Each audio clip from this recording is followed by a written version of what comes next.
Welcome. Y'all wanted me to make a boxing video and elaborate on what I stated earlier, right?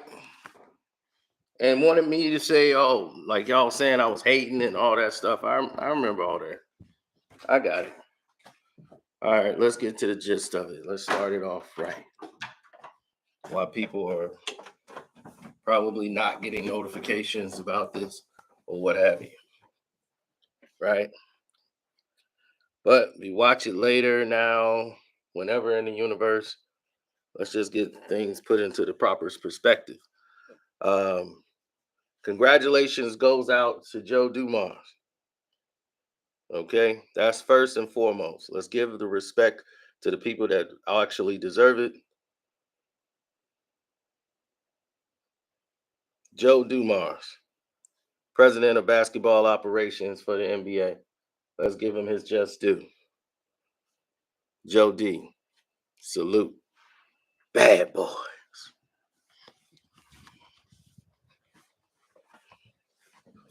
Now,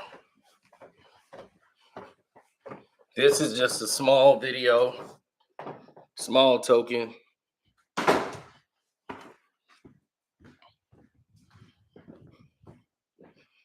Because they don't want this video to get out.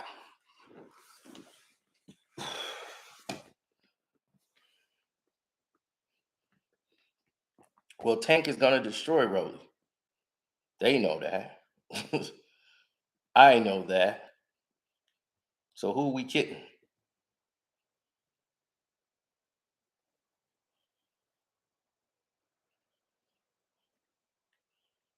Now, with all the nonsense that's going on in the world, let's get to the real stuff.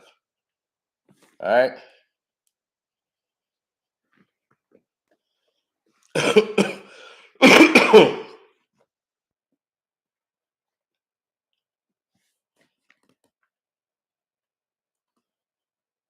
Everybody wants to know why I'm saying Jermell Charlo is holding on to the belts of Terence Bud Crawford. Because of the facts. At 135, Terence Crawford was the unified champion. Had all 4 belts. At 140, he was able to pull off the same feat. And at 147, the only person standing in his way who got all the belts is Errol Spence. And he'll deal with Errol once he gets him in the ring. And I feel like he's going to be very successful in that. I felt like that before the accident. Feel like that even now more than ever. Now, after that, that only leaves Charlo. At 154 with all the belts. That's one fight, one night for all the marbles. You ain't got to chase everybody down. You got everybody right where you want them. Right? You got them right where you want them. Right in front of you.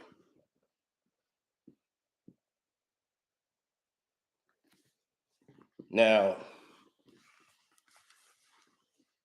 that's easy. 2 fights, unified,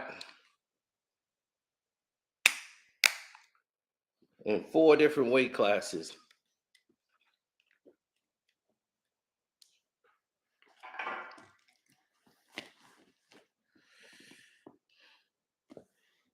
Yeah, John, that's because they don't want this kind of information out.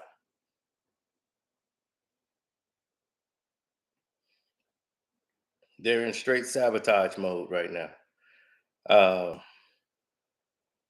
But that's why we keep it moving. We don't stay stagnant. We don't let one monkey stop the show. We keep this show moving.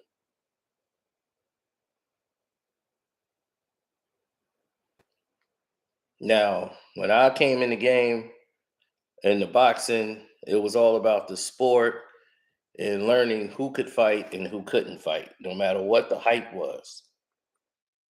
You look at matchups and you start to figure out what's going on based on that.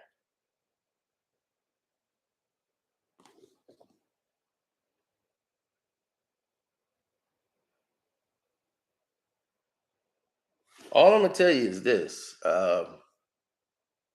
who's gonna beat Bud Crawford?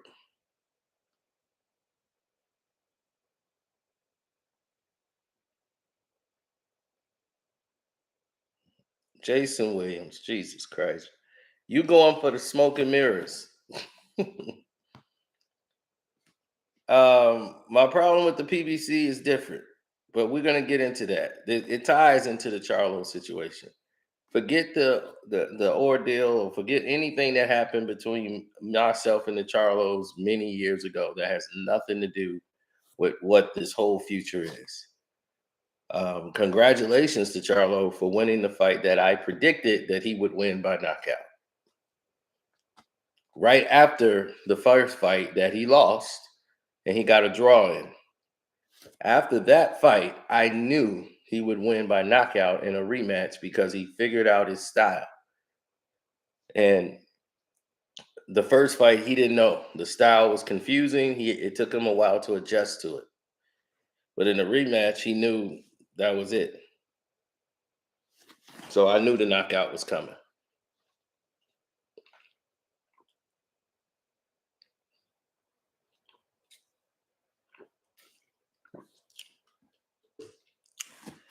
Goals King, please.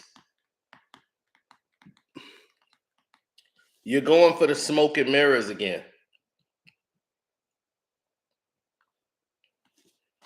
The Charlos are C-rated fighters at best. Jamal is digressed all the way down. He's down. He probably almost at D level. That's where he's at. Jermell's light years ahead of him. Jamal didn't fell off so much. It don't even make sense.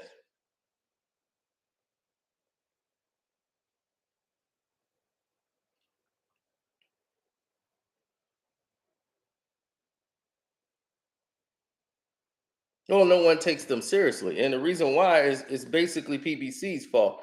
They are not being matched up with the best fighters.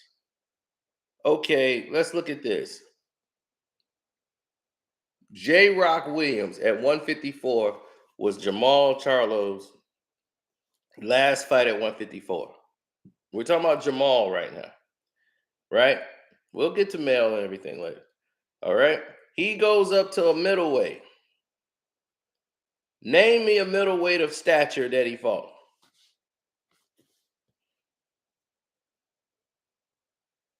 Who he fought at middleweight? He's been at middleweight for years. Nobody. Dervinchenko is the only one I would say that has at least some stature. And he's in a knockout drag out with tune-ups.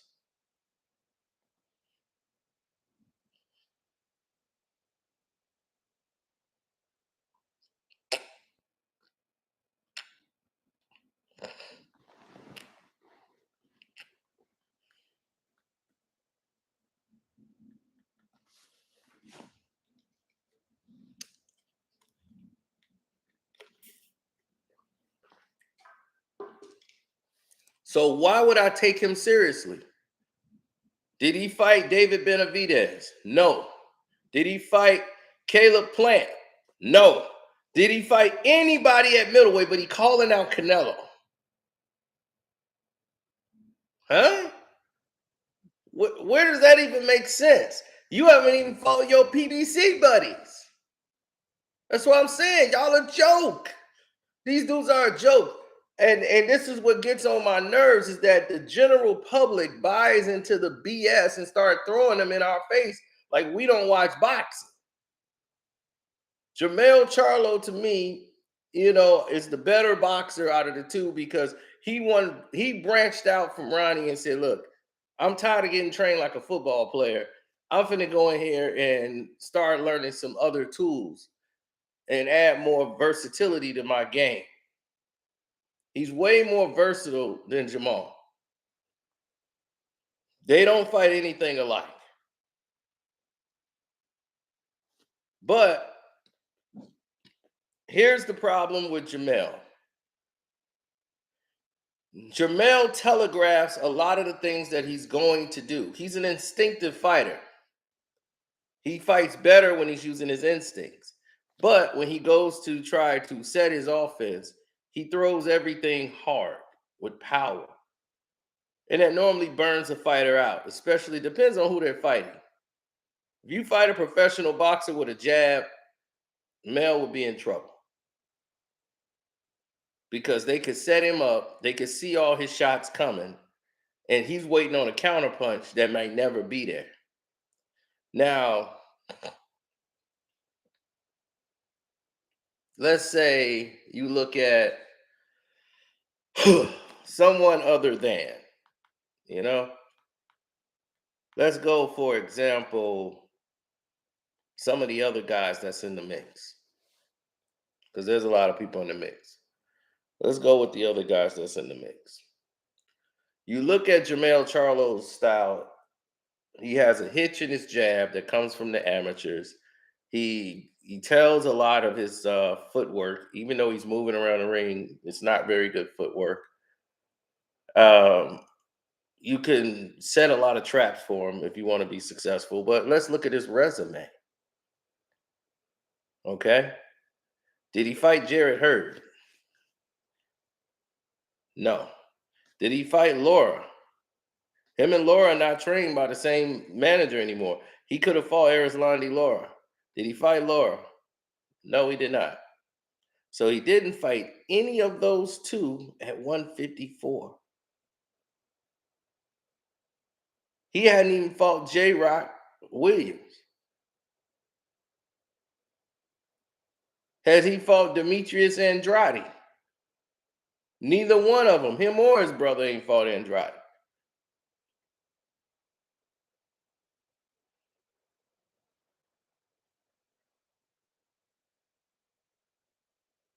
So if they haven't fought Andrade, listen to what I'm saying. They haven't even fought Andrade.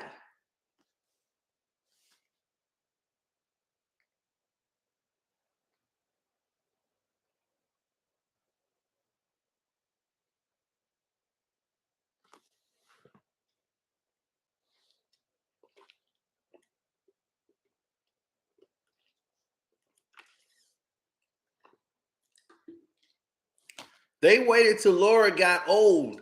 How long you want to wait? This is what I'm saying. These are the scariest champions I've ever seen in my life. Sam Watkins is doing this, man.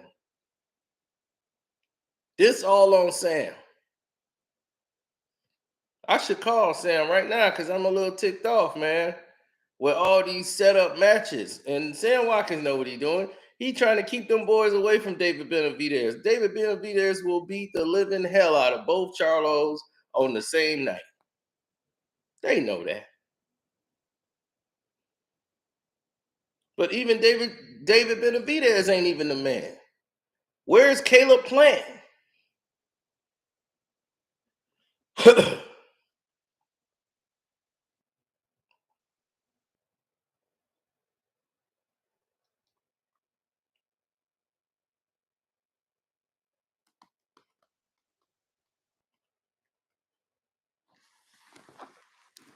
Hell, Tony Harrison outboxed Charlo for 2 fights.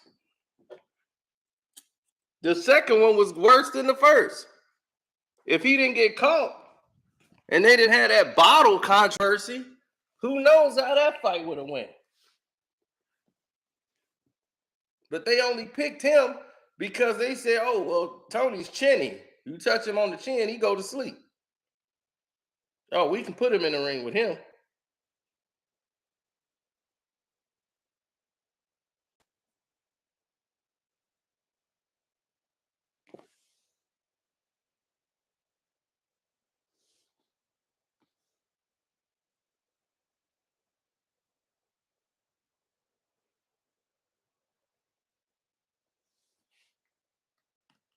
Exactly.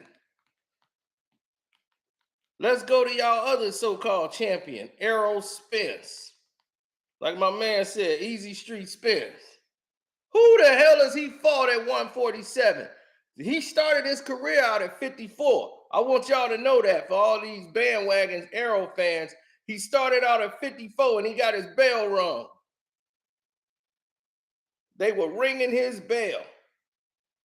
And they dropped that boy to 47 before he get knocked out.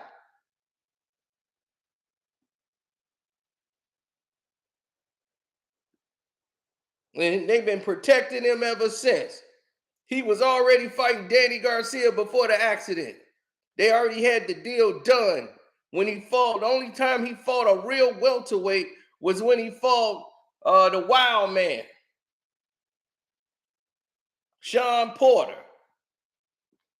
Other than that, he fighting Mikey Garcias, Danny Garcias. He had his first fight in Texas on a pay-per-view, big event, and against a guy nobody even heard of a day in his life. He knocked him out in the first round. We never even seen that guy again in life. Who the hell was that? And you got the nerve to talk about who Spence is fighting? I mean, who Bud is fighting? Are you crazy? You won your title against a man who had to sweat down from 160 to go back to 47, who came off an orbital bone fracture.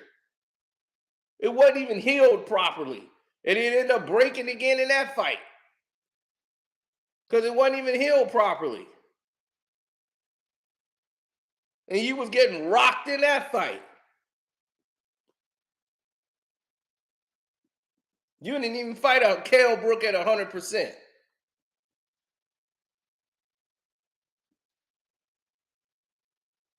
Ain't no excuses. These are facts. But y'all go for the airbrush bull it. He couldn't even finish Mikey Garcia.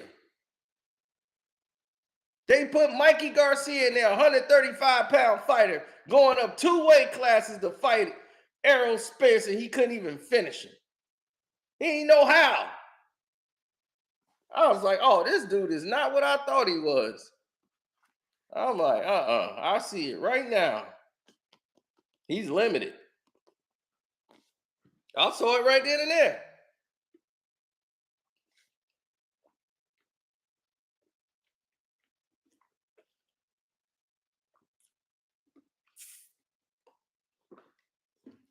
If Kell didn't fight Triple G for that money and fought, Errol wouldn't even fought him for the belt.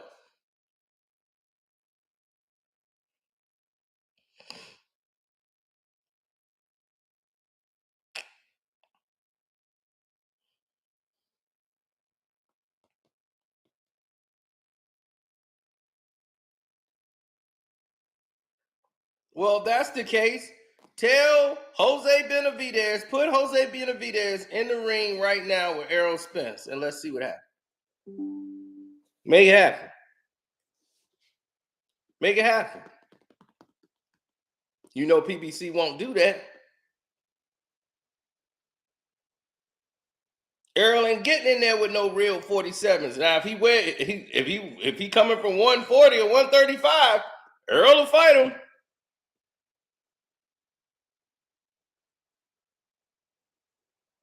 He fought Ugas, and Ugas took a dive. He took the bag.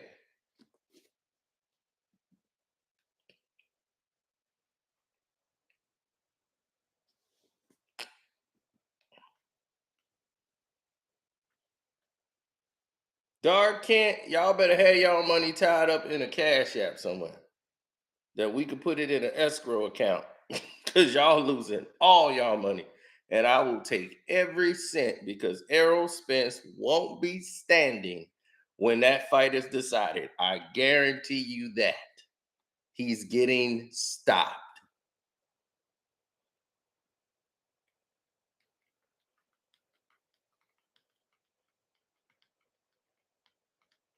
All Jermell Charlo's doing is holding on to Bud Crawford's belt.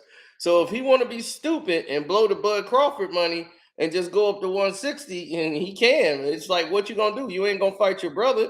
So what you going to 160 for? You're not fighting any of those guys. You might beat up on Caleb Plant. Might. You're not beating David Benavidez. Neither one of you. Neither one of y'all brothers is beating David. So where we at here? They all scared of Bud. Errol ain't scared of the fight. Errol will do the fight. Errol has never been scared of Bud Crawford. I'm gonna tell you that right now. That's the truth. But he's aware now. He ain't gonna lie. That's one thing about Errol. He ain't gonna really tell too many lies. He know damn well he ain't what he was before the accident.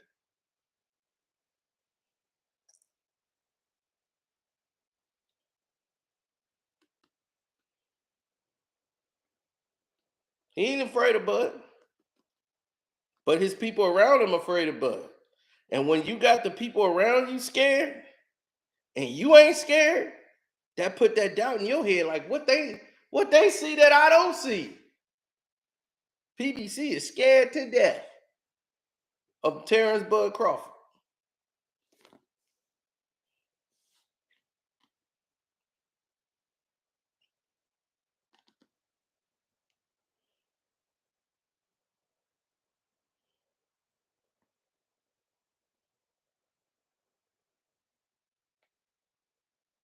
Trap House Boxing, what's up? Shouts out to Blood Boxing 78 Sports TV. They the ones that been holding it down. True Bloods, Boxing Socialists, D-Style Boxing, Rope-A-Dope Radio Show with Chris Carlson. They've been holding it down. A lot of these brothers have been holding it down on the boxing tip. Y'all wanted me to talk boxing, so I decided to come out and talk boxing with y'all today.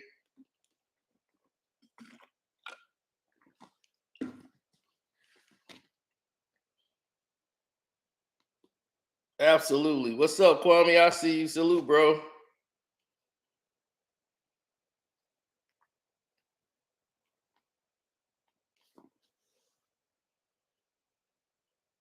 Yeah.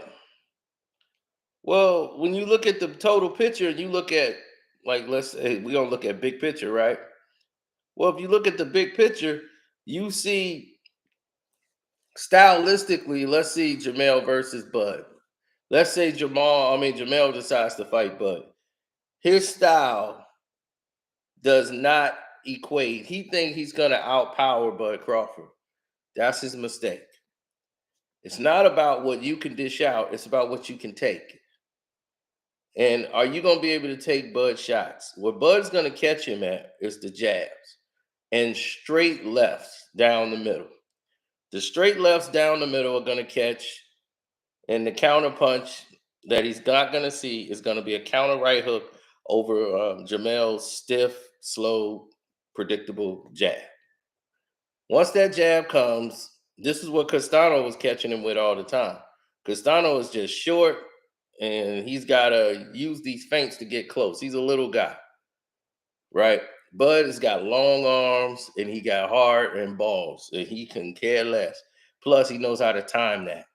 He's going to catch him with a check right hook, the same thing that caught Kell Brook off guard, that looked like a short punch. It's like, how did he catch him? Because the arms are going to be out, and when Mel goes for that jab, pop, he's just going to bring it across. It's a short right hook. It's not a big wind-up turn. It's a short one. Pop, right across the chin.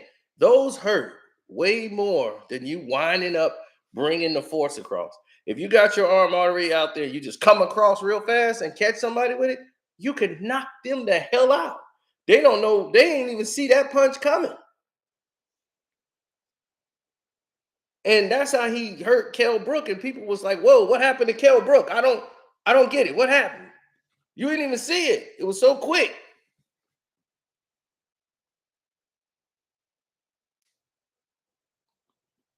No, they got to make the Errol Spence fight now. See, PBC know, okay, we don't have to pay out to Top Rank. We don't have to cut and split the money. We could just deal with Bud. Let's try to sign Bud to a deal for 2 fights or whatever. Pay him the money. That way we keep the money in-house. Fine. So now they know they covered. So Errol could take a butt whooping. We'll get a rematch clause. Maybe we can get 2 fights out of it. Errol Spence is about 2 fights from retiring. He needs to. After what I saw in the last fight, he needs to retire. That car accident took a big toll on him, more than he knows. His equilibrium is not going to be good to take these type of shots. Ugas is strong, and his power was definitely showing up in that fight. Now, if he was to turn loose on Errol and do what he was told not to do and paid not to do, that fight would have went another way.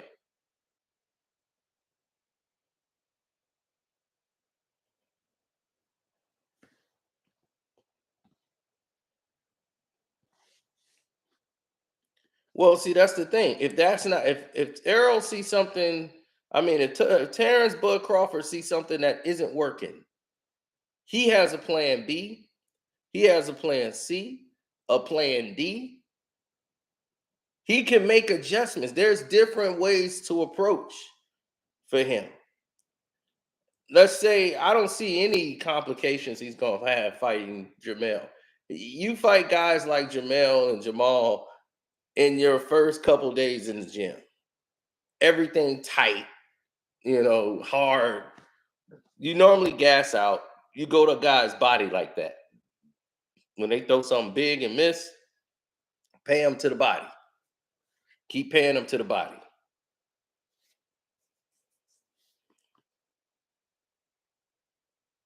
So when they get ready to turn up later on in the fight and they think they got some gas in that car, that gas gonna be empty.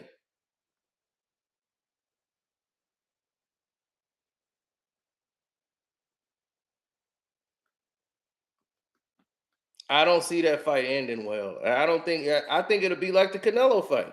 Like I told you, I don't think they're gonna do a rematch with Bivol. It shouldn't be one. I told y'all before that fight, Bivol is too big in a style matchup that's a nightmare for Canelo.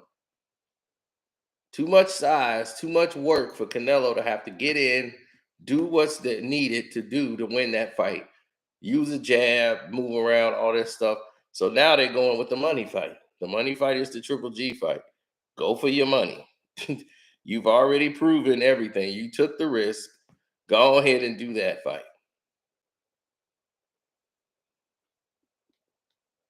Well, they're eye candy. They only got popularity because they both look alike. They look like they can dominate. Like they gonna be some champions, and they both look alike. They got identical twin champions. It's the look. So yeah, they look like it. I'm not gonna say they don't work hard. They do work hard, but they used to work hard. Now it's different. Now you got money in the equation.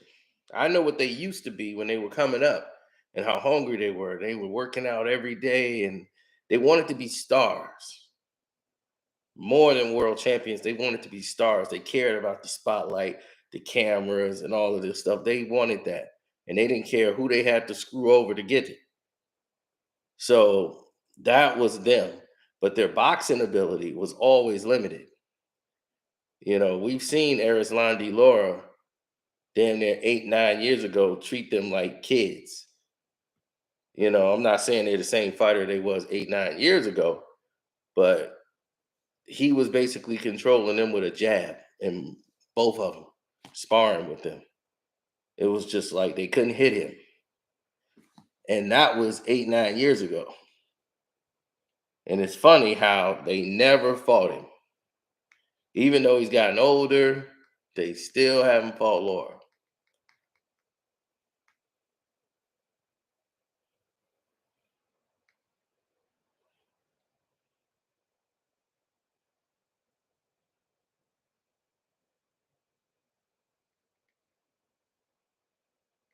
Everybody hurts Errol. Errol's been hurt so many times in the ring. He got hurt against Danny Garcia.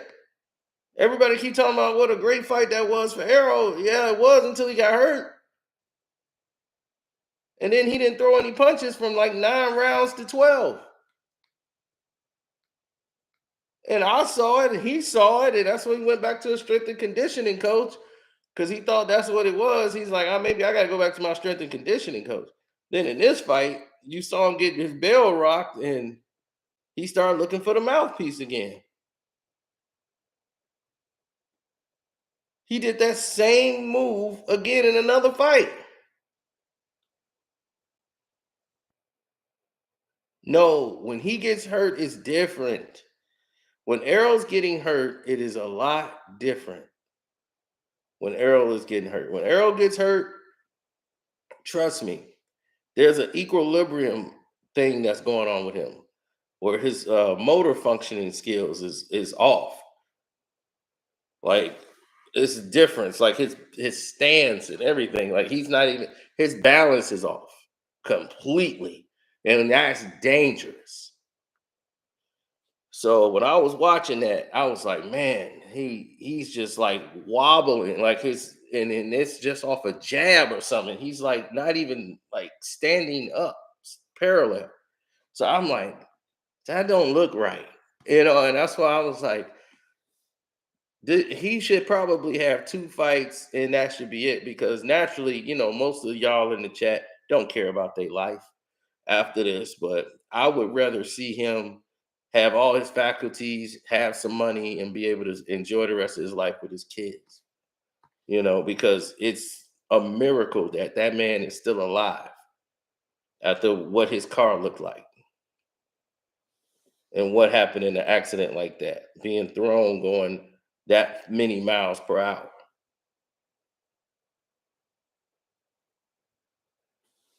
He was thrown, ladies and gentlemen, from a vehicle going that many miles per hour that he was traveling. He was in a convertible. And it's probably a good thing he was thrown from the car because it seemed like as soon as the car hit, he was thrown right out.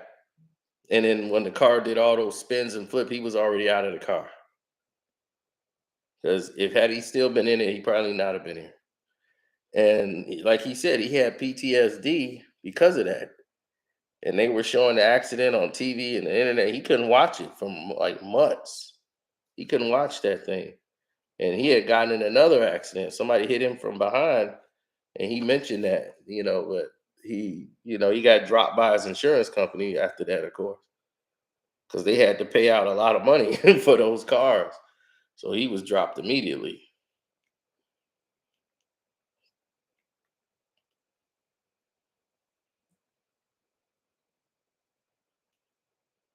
They didn't care about his boxing status or nothing.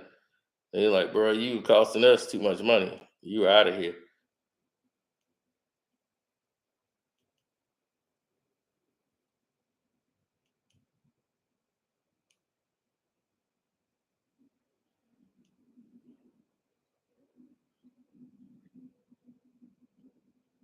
Well, it depends on what do you look at when you talk about boxing.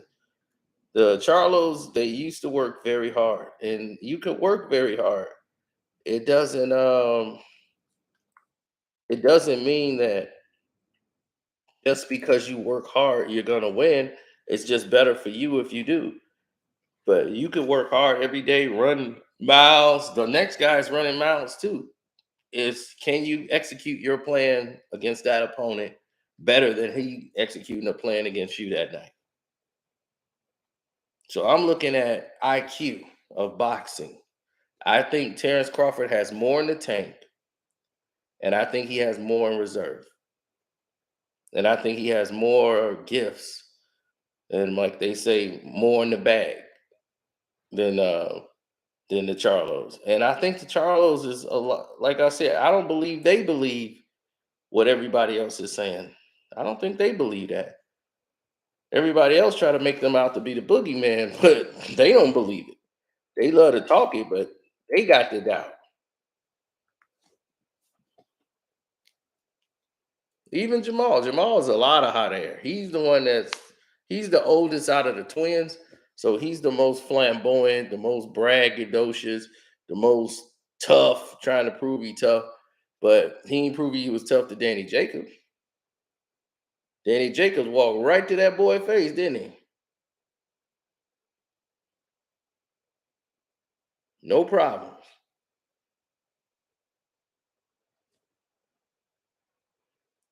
No, Crawford is willing to take a punch to deliver a punch, But he believes more in his skill on what's working and what's not. He'll try something in the ring. He'll get somebody to come out their shell. Errol don't really do that much. He doesn't. His game don't change. Errol is a come forward, garbage pail worker. He driving, coming forward, ooh, ooh, ooh, ooh, ooh, but he's good fighting that against small guys. Go against people your size that can hit you back. You try that bulldog, Terence Crawford ain't finna be doing this. And letting you just come in and key off on him, as Ugas did and decided to do just in that fight alone. Oh, thanks for the super chat, Kwame. What do you say, Romero or Davis? Tank is gonna win the fight, easy.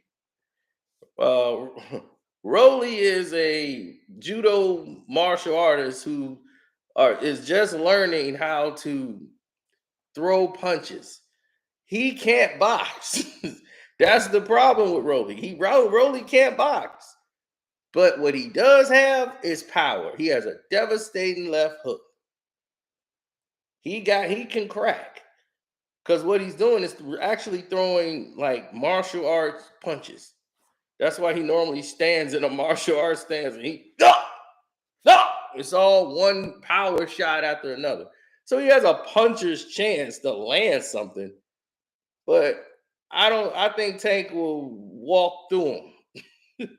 When Tank start putting it on his body and start going to work on him, but he getting his 6'9" on and selling the fight and talking trash and all of this. But Rolly do have power though. I won't take that from him. He do have power.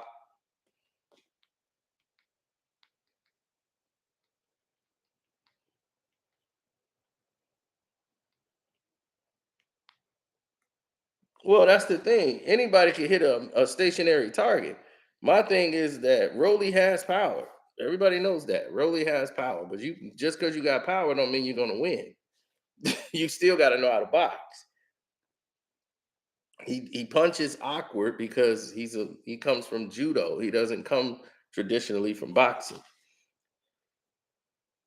It's a lot more money in this than judo.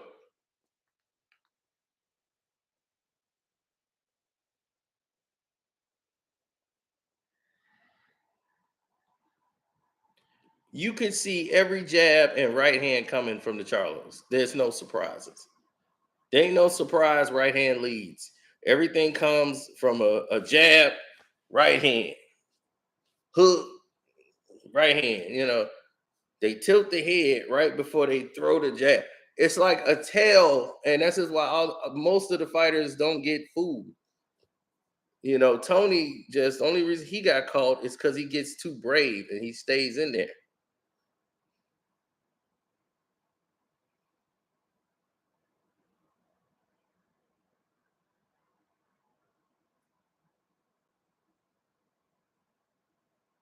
Well, PBC noticed this is why they protect their fighters. They keep putting them in with these opponents you never heard of. Jermell Charlo is fighting another person nobody in the world heard of. Who the hell are these people? How many? This is like his 57th tune-up at middleweight. It's like, and y'all don't call these people out. That is the problem. Y'all got to call these fighters out like you call everybody else out. Call Jermell Charlo out.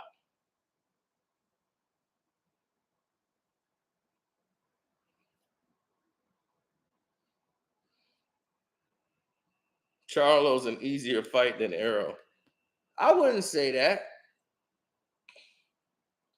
I wouldn't say that. I think Errol at this point might be easier because Jermell uses his legs more. Errol is a stationary target. Errol's gonna come forward. You don't have to find Errol. Errol's gonna be right there, and he thinks he can outbang with Terence Crawford. That's gonna be a mistake. And his balance isn't that great.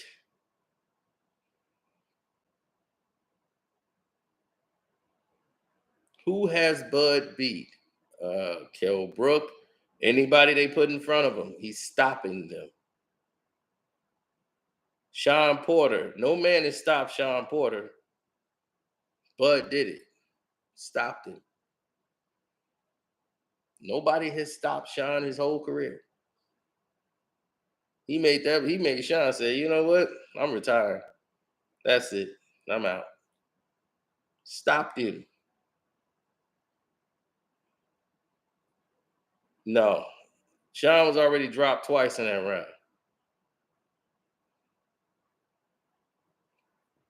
Sean won the fight against Errol to me. If you go back and score the fight, Sean Porter really won the fight. Granted, he got knocked down. He really won the fight.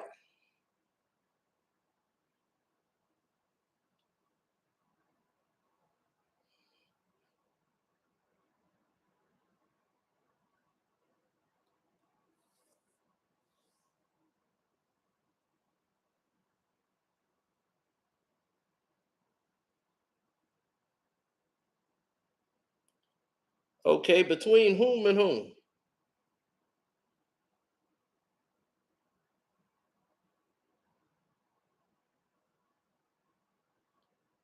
Oh, here come Q again to defend Errol Spence. He ready to lose all his money again on Errol Spence. Ready to go down with Errol, huh?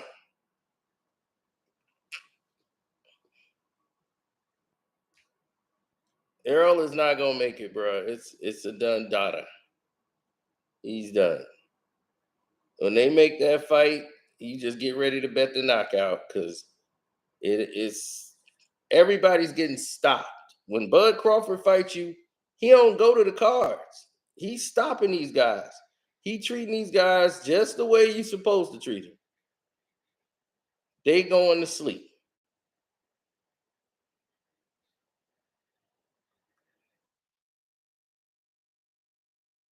All these guys who had faced Bud had never been to sleep before. He stopped Kell Brook better than he did. Y'all still doubt him. Everything he's done better than Errol. And y'all still talking about who he fought when it's more like who has Errol fought. Danny Garcia is a 140-pound fighter. Mikey Garcia, 135.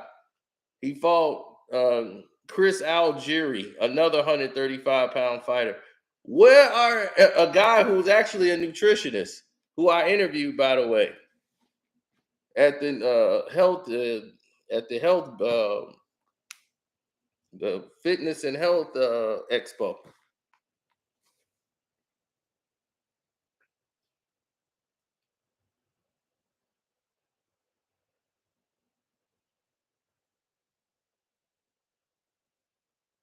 Right, Chris Algieri. They wanted to give Chris Algieri credit only to try to boost up his stock. He ain't fought nobody since he won the belt from Kell Brook, who came from 160 with a broken orbital bone into the fight, breaks the other side of it because once you break the orbital bone, is the other side is very easy to get broke. It wasn't even healed. He just had surgery. He took the fight because they offered him a king's ransom. So stop playing. We actually know what goes on out here in this boxing world. So we knew right away what it was. Now you can lose your money if you want to. That's one fight I know I'm cashing out all the money. I'm getting all this Errol Spence money. This gonna look just like the Deontay Wilder fight. Oh my goodness. This gonna be Wilder Fury 3.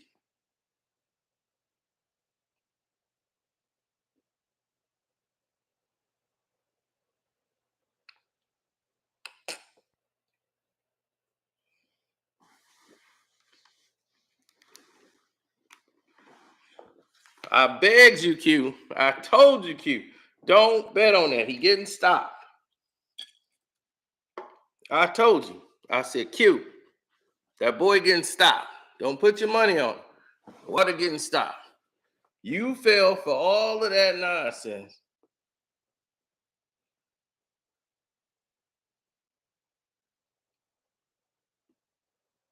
You fell for it.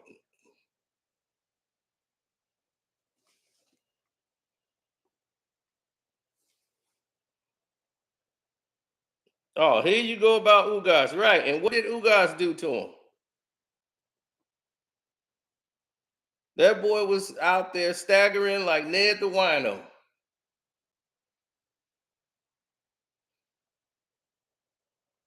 And Ugas decided to go in a shell defense and let this boy key off on him. But all he could have did was just kept using the jab, touching him, fighting like Ugas fight. And I'm like, what is Ugas doing? Like, why is he doing this? Why is he covering up? That boy was from Cuba. They gave that boy some money before the fight, and he was happy as could be. He just got the opportunity for the fight.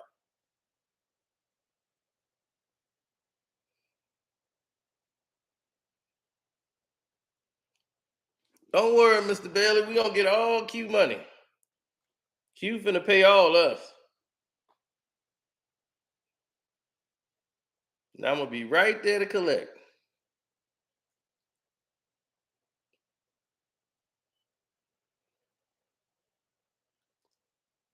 My thing is, what Errol Spence domination have you seen?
Absolutely.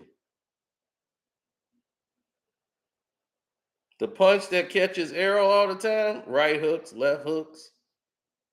How many times was he hurt against Sean Porter? Numerous times.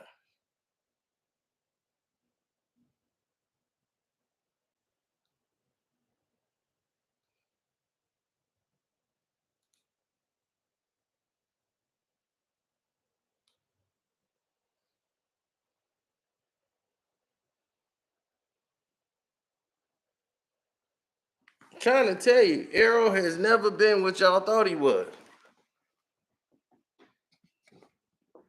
He's a good fighter, not a great one.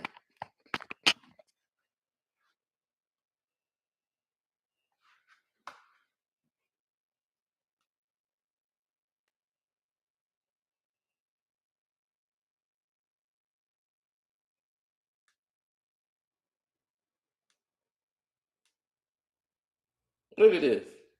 Look, don't that look the same? He looking for his mouthpiece again. Oh, the same thing as before.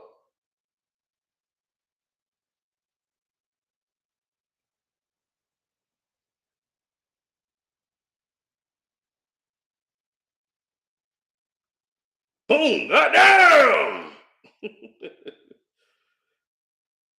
Boom, goddamn! Boom, oh, oh! The tune-up fight, tuning them up. Look at tune-up. Oh, yeah, tune up that.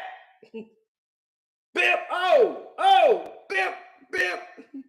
Bing, oh, bing, oh, bing. Bing, oh, bing, oh. Bing, oh, the great Errol Spence, y'all. Bing, oh, this is the guy. This is your guy. That's your champion. He's the one that's going to lead you out of the darkness. He's the guy that's going to stop blood. That's your guy. That's the man I'm supposed to be, my money's supposed to be like scared about.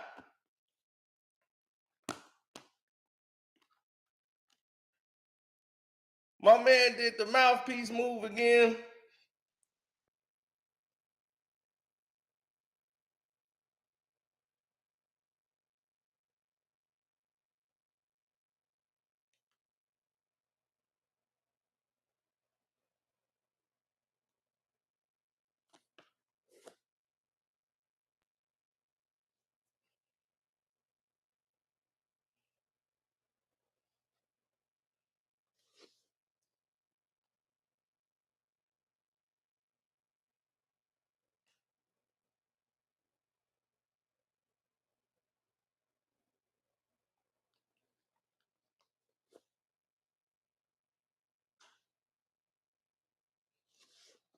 Gamboa land one shot and he got dropped 5 times before getting stopped. These dudes was whooping on Errol and he going to decision. Errol's the decision Spence. Fighting lightweights and can't knock them out. If you put Mikey Garcia in there with Terence Crawford, who going to sleep? Do Mikey Garcia survive that fight or he going to sleep? He going to sleep. Danny Garcia get in there with Terence Bud Crawford. You know what Danny going? To sleep.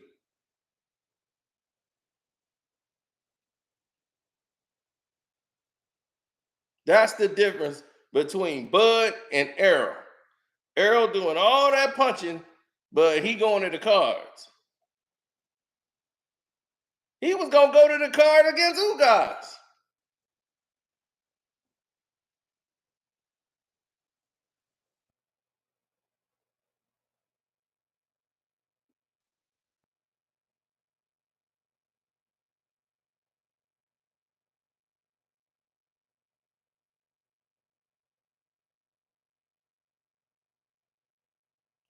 See, Errol was supposed to fight. Errol was supposed to fight Manny Pacquiao. He had to go get eye surgery because he wasn't all the way 100% after that accident. He was looking like crap in sparring. His sparring partners was tuning him up, and they was like, "Man, do you even see the punches coming in?" And Errol had a retina detached. He had a detached retina from the car accident that he was just dealing with. So they went ahead and did the surgery, and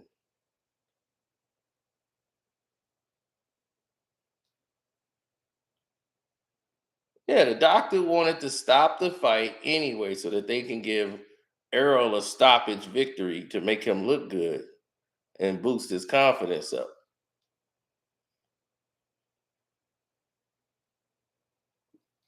Ugas was stronger than Errol. Errol said it in the corner, like, man, his strength. They be like, don't worry about his strength. Just keep doing what you're doing. Keep breaking him down, going to the body. You ain't gonna have that luxury with Terence Crawford. He knows this. Trust me, he knows what he can and can't do with Errol Spence.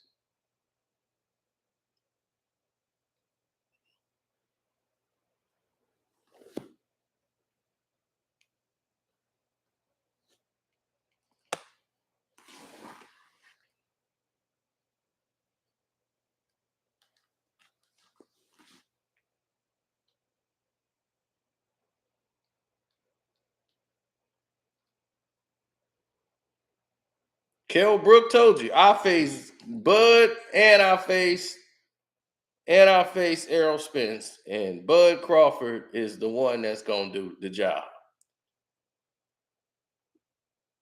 He told you the hardest puncher he been in there with was Terence Crawford, as far between the two.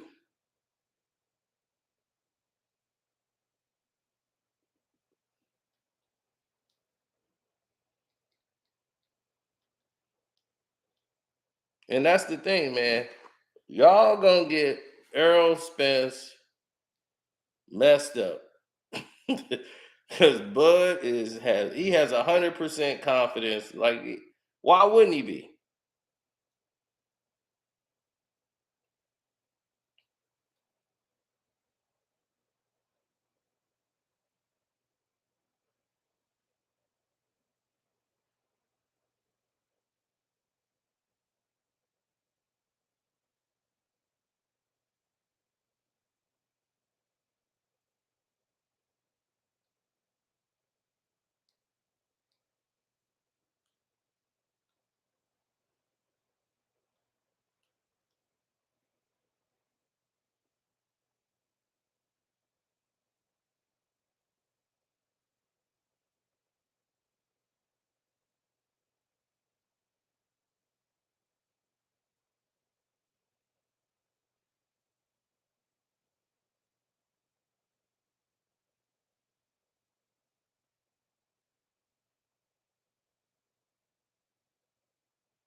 I mean, to be able to be in an accident like that and not break your to not break your neck or break a bone, that's just credit to him being in shape. That's credit to that's credit to a lot being out there, on the scene.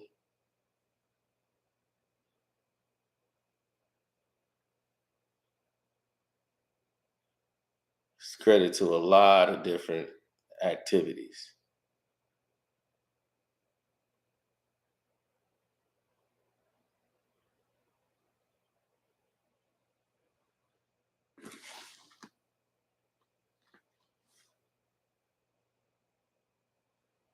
No, I didn't think that. To me, I never thought that before the accident, Terrence could, I mean, Bud could beat, Errol Spence could beat Terence Crawford. Not in a million years.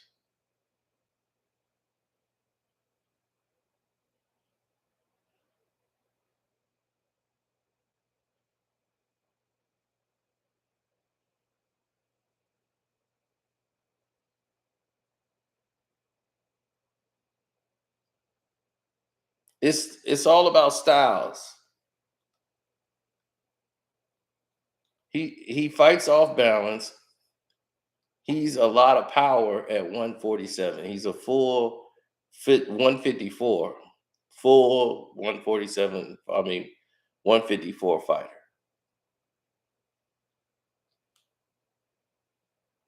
But the style he fights, he normally takes a lot of shots.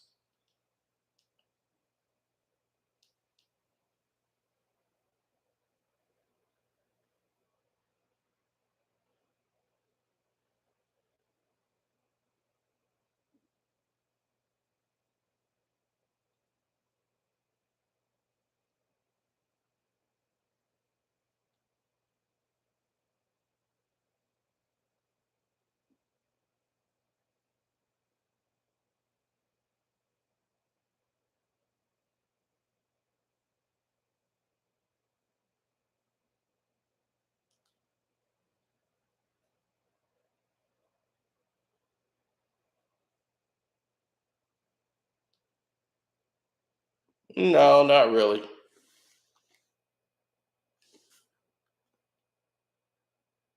Tomorrow I won't, JB.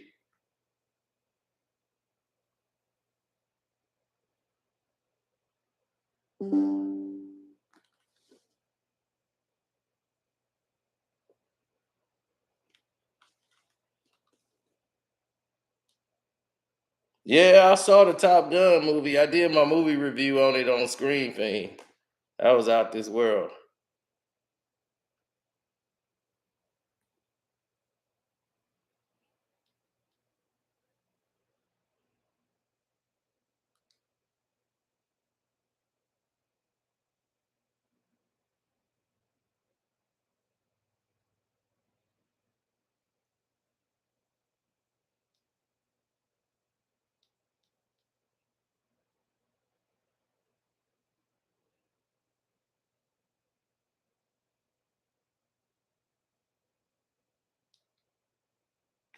Manny Pacquiao wouldn't have been an easy fight for Errol either, because he comes straight down the middle. Even though he jabs Manny and all that, and he's strong. Manny Pacquiao would have hit that boy with something. That's what I'm trying to tell you. Manny don't hit light. That's not a guaranteed win for Errol, but that's another little fighter for Errol Spence. See, Errol was supposed to fight Ugas. He's supposed to fight little Manny Pacquiao. So that's who Errol fight, little people. Tell Errol to get in there with Boots Ennis. Go ahead, get in there with Boots Ennis.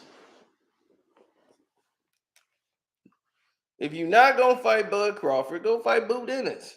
Boots ain't fought nobody, but everybody talking about him now. Like he the junkyard dog.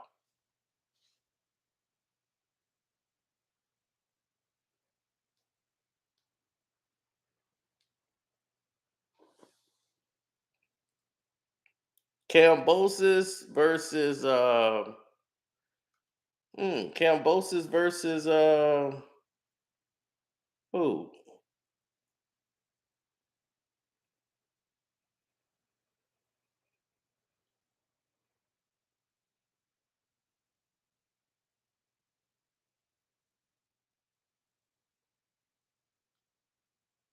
I feel like it's the biggest fight in boxing. I feel like that's what all the fans want to see. And I think it's a huge fight for both of us. You don't see any stumbling blocks? I don't see any stumbling blocks. Because like I said, I mean, I wanted, he wanted, I mean, I got all the belts. On my side, I got 3 belts. He got the 1 belt. So that's all the belt I need because he's the welterweight champion of the world. And it's something that I've been very adamant about, something I really want to do. So we're going to get it done. All right. You know, I think we can make it happen. Do I give him a puncher's chance against Bud Crawford? Hell no. Hell no.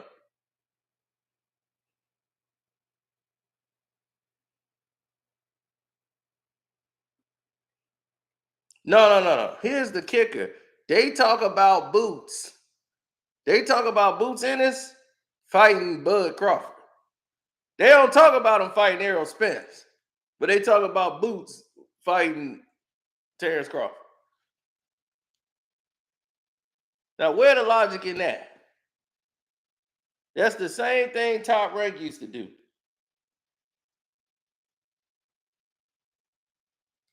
When Mayweather was fighting, they always would talk about Mayweather fighting another one of their fighters, but not Manny Pacquiao. I'll be like, well, then let Pacquiao fight him then.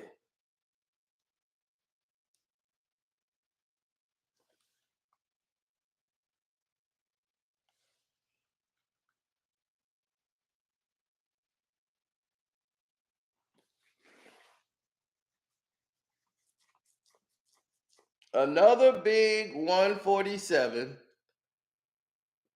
You got another big 147 fighter. That's all Boots is.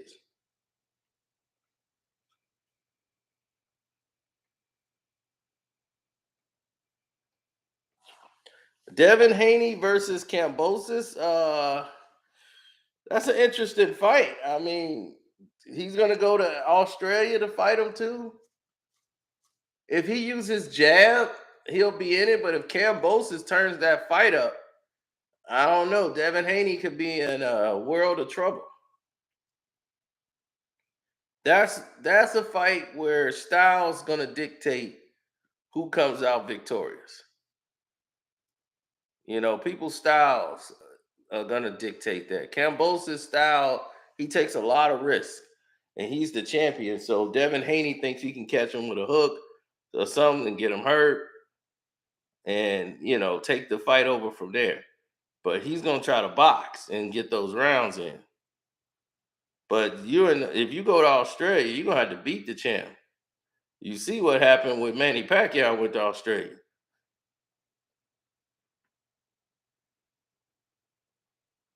Now they're trying to say that Devin Haney's got some type of visa issue getting over in Australia.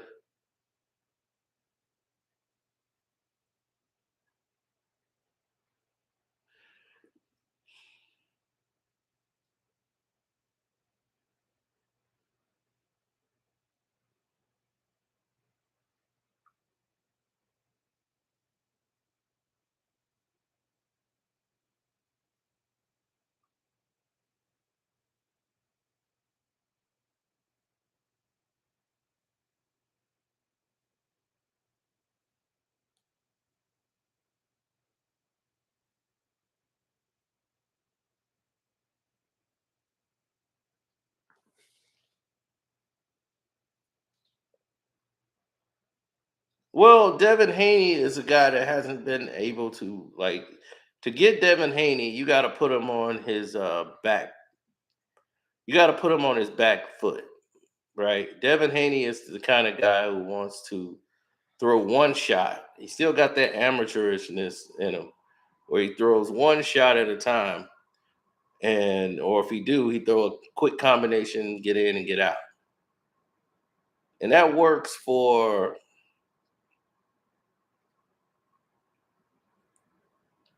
That works for these young fighters who don't quite get it.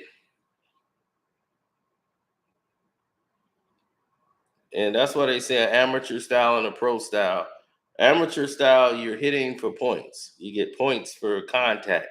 So you want to hit and not get hit and try to get contact. You're not trying to knock someone out. Now, Kambosos is going to be there to be hit. He's easy to hit, but you're going to have to take some fire in doing that. Devin is a little bigger. It's a little heavier. He can imply his will if he goes to the body and uses jab. It could be his fight. But the person that could put him on his back foot is Kambosos. Kambosos can keep pushing forward, keep coming forward, and starts the dogging.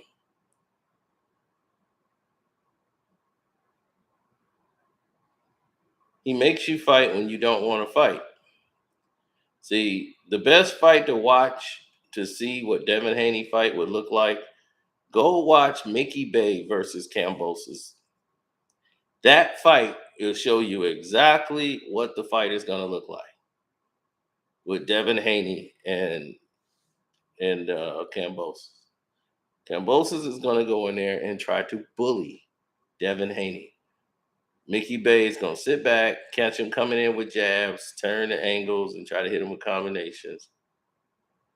And Kambosos is going to be the one coming forward. It's going to be a tight fight to call. They might rule it a draw.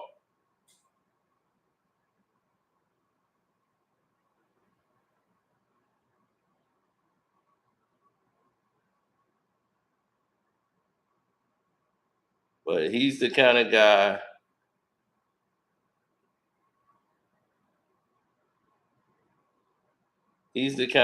that you don't count out. Because he's going to be the guy making the fight. He's going to push the fight forward to make it happen.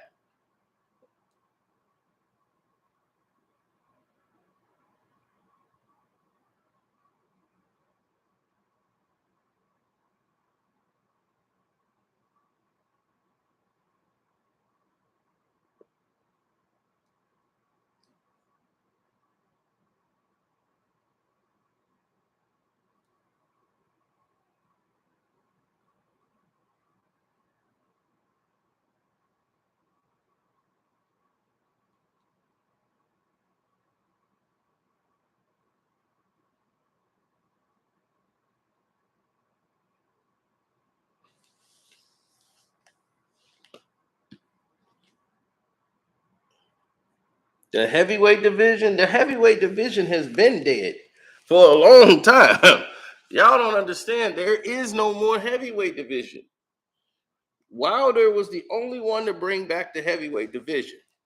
So he does get credit for bringing back that interest, but the heavyweight division is never going to come back.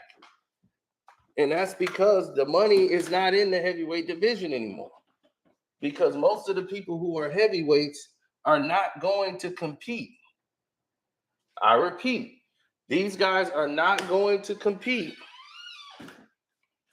at heavyweight anymore because they can go to the NBA, they can go to the NFL, and they got more guaranteed money, taking less contact and less training and all of these different things. And it's a harder struggle for less money in boxing. It's like, what are we doing?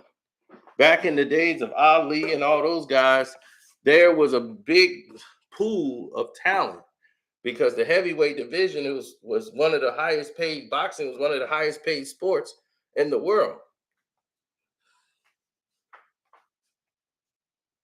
The heavyweight division is never coming back. It is dead. So now the heavyweight division now is a bunch of busted up football players whose knees are out, or they couldn't make basketball no more because they got shot in the arm and they just wasn't good enough. So they might as well go into boxing. It's the last thing left.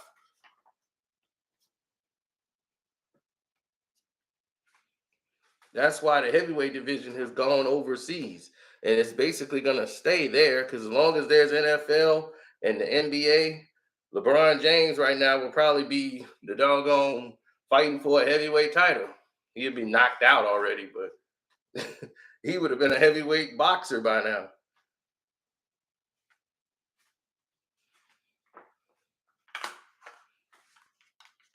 Now you got baseball, football, basketball, all of these sports are paying more than boxing.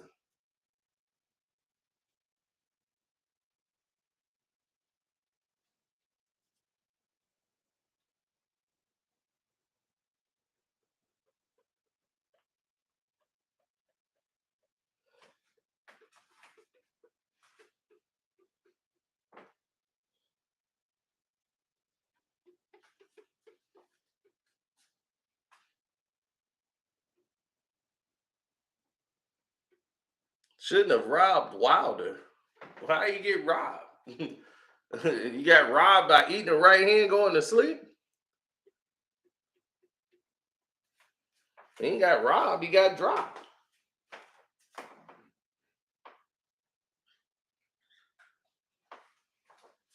That's called boxing.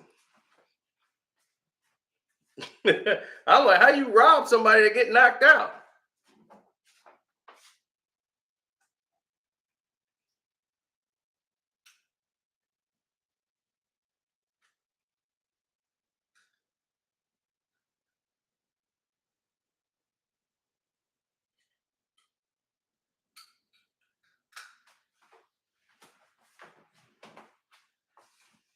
After the first fight, Fury knew he made a mistake.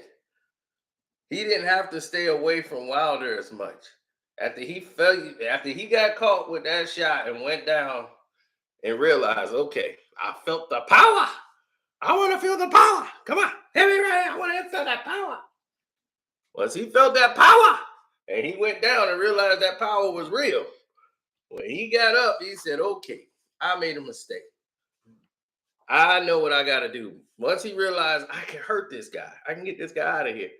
Now that I know, staying on the outside is making it real dangerous for him to catch me. I got to smother this guy. I got to use my size. Getting with Sugar Hill, using that crunk gym, he going to teach you how to stick that jab, put some power on that jab. Boom, put all that 300 pound on that jab. Boom. Wilder ain't moving his head, so just put that 300 pound behind that jab. Boom. And that's all he was doing that second fight. Y'all fell for all this internet garbage from a guy named Young Pharaoh or whatever who just became famous and blew up for making false narratives about the fight. The gloves. He had an egg weight in his hand. I'm like, y'all believe these. There's no way they're going to sit there and allow that to happen. It's just, and then Wilder kept feeding into it. And it just made it more ridiculous. And when the third fight happened, it was like good for him. You felt like that, like good for him. You from Bama. I want to see you win, but the way you accepted the last fight, you went out like a hoe. You don't do that. Yeah, you saw the photos of the first fight. They showing you the first fight. Look how the gloves coming off like that was the first fight. And the glove was slipping off. Gloves have slipped off in fights before.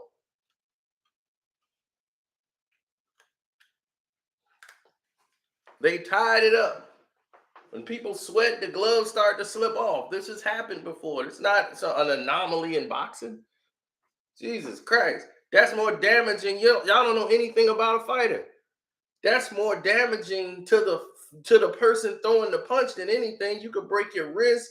You could do anything.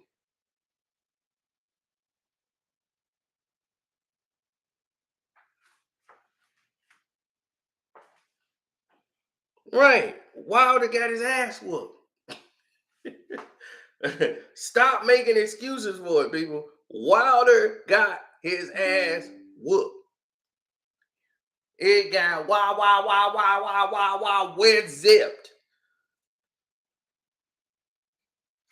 And now it's at the point now where he might not be fighting again ever. Because the third fight, he took so many hard shots.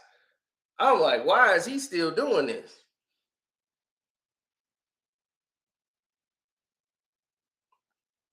He's a great human being. He was until he started getting super famous.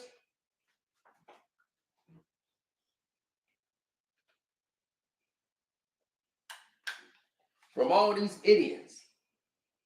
Once these idiots took a hold of him, it became a whole idiot fest. Idiot 1 said this. Then idiot 2 came. Then here come idiot 3. Then here come idiot 4. Like, wait a minute, I'm stupid. Let me get in here. Then everybody start piling on for hits and views.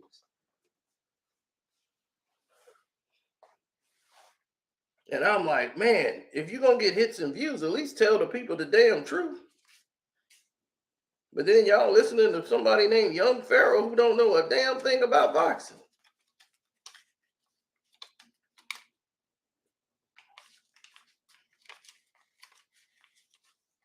I never really dealt with barbershop conversations. Fred was never my guy.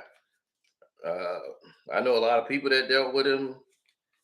I ain't really got nothing against him. I just don't, he ain't somebody I deal with. So that's just it. I just don't deal with the guy. So I don't know what's going on with him. I don't even know if he's still on YouTube. I don't know.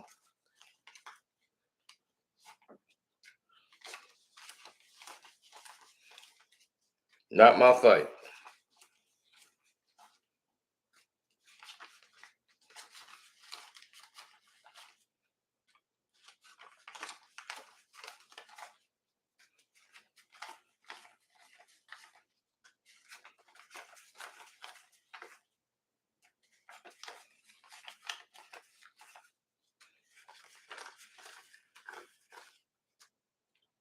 Okay. All right.